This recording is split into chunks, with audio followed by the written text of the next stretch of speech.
Zavod za urbanizam Vojvodine je 2016. godine zajedno sa svojim partnerima, javnim preduzećem Putevi Srbije i Nacionalnom agencijom za infrastrukturu iz Mađarske konkurisao u okviru IPA programa prekogranične saradnje, a na temu razvoj prelaznog puta u okviru oblasti Kube Hazerabe.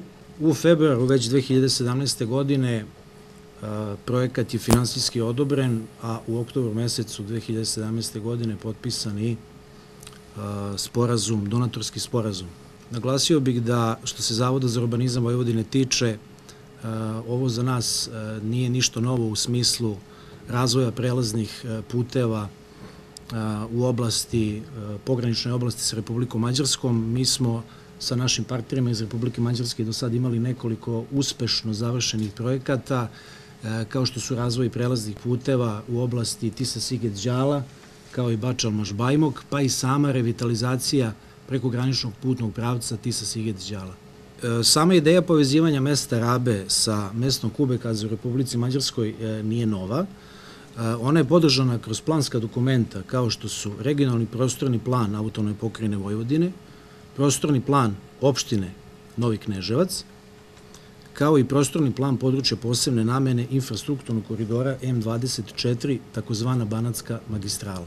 Kao što je gospodin sekretar Kern rekao, projekat je od velikog međudržavnog značaja i kao takav deo je memoranduma potpisanog od strane predsednika vlada Republike Srbije i Republike Mađarske. Treba pomenuti samo da je u pitanju projekat koji je oročen na 36 meseci, da je planirano da se krajem 2019. godine završi sa realizacijom svih obaveza.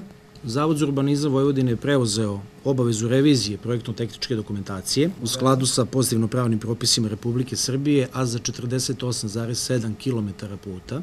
Sa zadovoljstvom možemo konstatovati da je u međuvremenu revizija projektno-tehničke dokumentacije završena, tako da se polako stiču uslovi da kolege iz javnog preduzeća Putevi Srbije otpočnu sa procedurama za rehabilitaciju putnog pravca od mesta Kube Haze u Republici Srbiji do državne granice u dužini od 1365 metara.